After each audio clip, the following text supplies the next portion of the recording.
खबर देंगे आपको। वफाकी वजीर इत्तलात अताउल्लाह तारड़ ने एक बार फिर वाजे कर दिया है कि दहशतगर्दी भारत की खारजा पॉलिसी का हिस्सा है। भारत बलूचिस्तान में स्टेट स्पॉन्सर्ड दहशतगर्दी में मुलव्वस है। इस्लामाबाद में प्रेस कॉन्फ्रेंस करते हुए अताउल्लाह तारड़ ने कुलभूषण यादव की गिरफ्तारी को भारतीय दहशतगर्दी का वाज़ेह सबूत करार दिया।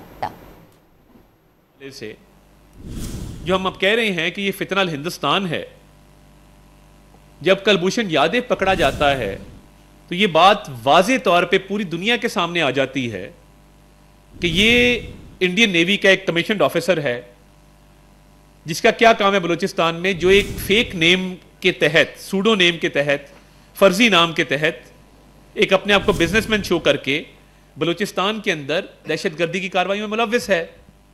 तो ये पार्ट था उनकी फॉरेन पॉलिसी का कि क्योंकि इनकी फॉरेन पॉलिसी दहशतगर्दी को प्रमोट करती है, सपोर्ट करती है, उसका हिस्सा है, इसीलिए कुलभूषण यहां पे ऑपरेट कर रहा था उस फॉरेन पॉलिसी के तहत, और ये फितनल हिंदुस्तान के उस ऑपरेशन का हिस्सा था।